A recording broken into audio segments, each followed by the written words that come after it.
Hello and welcome to the Global Schools Festival. My name is Jo and I work on the Global Customer Insights team for ELT. I moderate the Better Learning Leadership Network, an online community where we share ideas to help each other to inspire and develop the next generation of learning leaders. We asked educators from all over the world to send us short videos about their experiences, and we are happy to share them with you here. A few topics that we covered include learner autonomy, oracy, digital learning, and wellbeing. Thank you. Hi, this is Monica Camargo from São Paulo, Brazil, and I'd like to share an activity I did with my ninth graders during this last term. Well, I enjoy working debates and talking about and interacting and talking about and interacting with lots of topics students are used to in history, geography, current events, and the languages, sometimes science. Okay, this one activity was a connection, a debate we created using history, Brazilian history, in fact, and we wanted them to come up with solutions to the critical thinking and how to get there. So we've got about 26 students in this group. And then we started off by discussing some videos talking about Paulo Freire and talking about the time he lived and the Brazilian dictatorship and how closely connected to all these historical events our educational development has been. Anyways, after introducing the topic and showing students some videos and asking them to find out more about Paulo Freire and the pedagogy of the oppressed, one of his most famous books, and listening to an interview with Garner and Chomsky about him, and watching another short video on the Brazilian dictatorship and how they dealt with education, I separated them into groups, and then each subgroup, in fact, went to a Discord room where this great app in which students can go and talk and they manage their time and they have to manage the discussions, and then they end up coming back to class with a problem solved, or at least solutions to this problem, right? Or at least some intervention in order to find solutions to the problem. I left it open in terms of the big question they would have to answer. It was part of their job. And it was interesting that they came up with beautiful questions and they came up with some interventions so that we might make use of some variations in our own classroom. And we ended up this activity by writing a letter to our principal asking for some possibilities of changes and ideas. We've had two meetings with the principal already, and I am very proud of my students because besides practicing technology, history, language, we are also practicing social interaction abilities and speech. Thank you. Hello everyone, my name is Tomasz Strecher. I'm a teacher of English from Poland. I'm really happy to be here and to be able to contribute this short presentation, this short video. Hopefully my colleagues will find it somehow useful in their own classrooms. What I'm going to talk about is something very simple, something I'm not sure if I should even call it a technique or a method.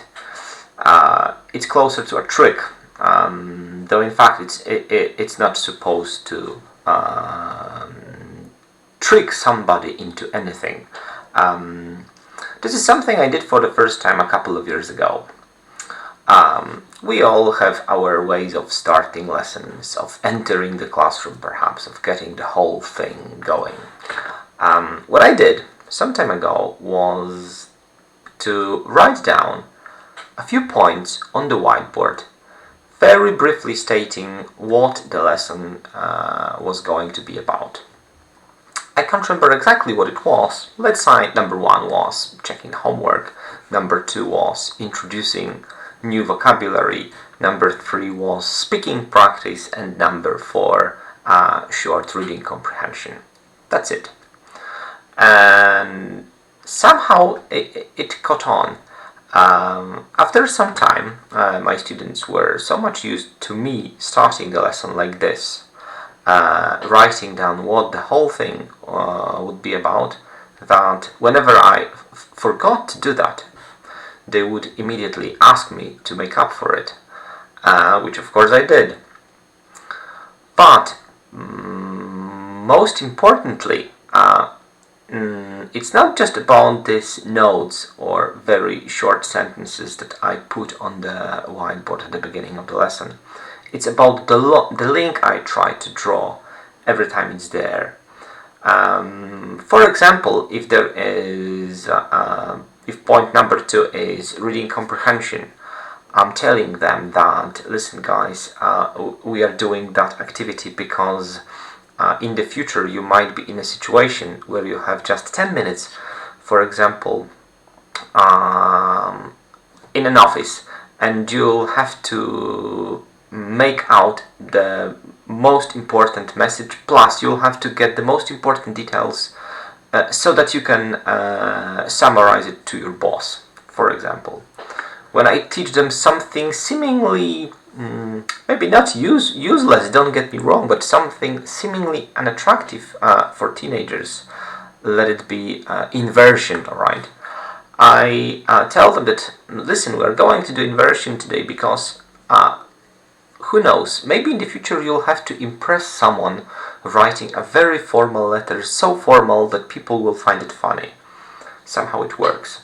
Of course, it all boils down to how much we know our students, how much we know about their plans, what they are into, not to mention such things as their level and so on. This is, dear colleagues, up to you.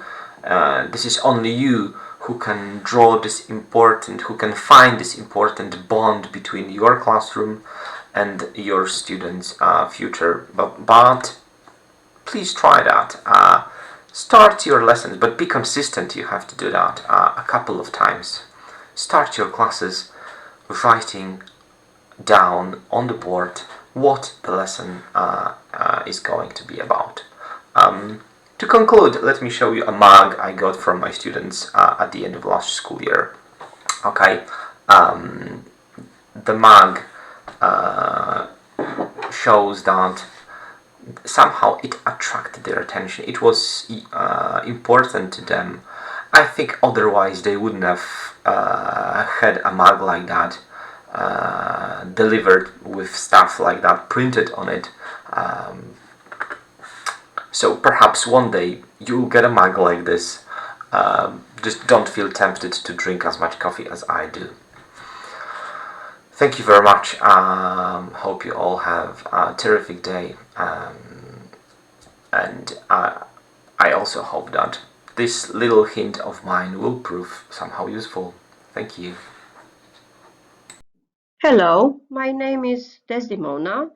I teach at Moisenicoară High School in Arad, Romania, and I was inspired to prepare this lesson after I watched a presentation at a Cambridge conference, and at the time, I must confess, I didn't know what SDG meant, and I wanted to find out more, and I designed a lesson around the SDG goals. So I challenged the students to tell me what the abbreviation means. And also I asked them about other important international abbreviations like these ones. I obviously gave them the answers. And then we went on to the SDG goals as designed by United Nations. I gave them about 2 minutes to read them through. And then we passed on to the next module of the lesson, which was to tell me how many they can remember and to write them down in approximately 2 minutes.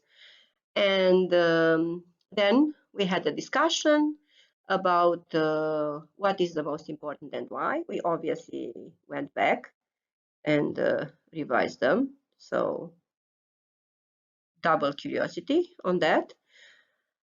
And the discussion continued with which should be addressed first in the world, what about our country, Romania, and also give a personal ranking of top 5 and give reasons, at least one reason for their choice.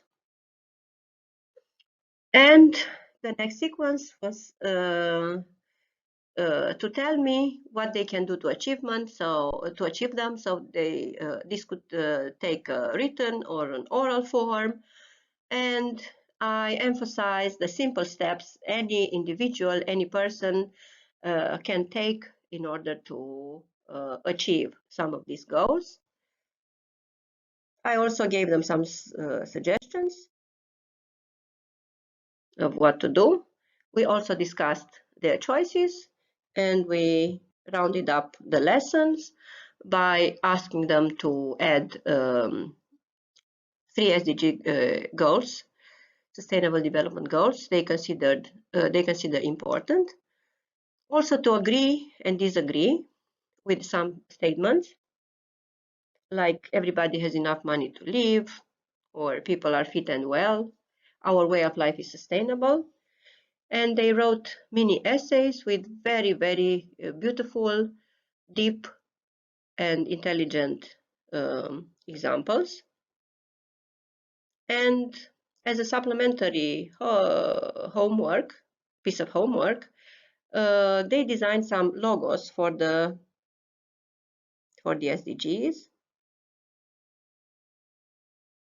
And some they came up with, like self-correctness and self-respect, love and protection for animals, all building matters, heritage preservation, good mental health, free sanitary products, hug small businesses, treat them kindly. And I introduced this one because it's very, very beautiful.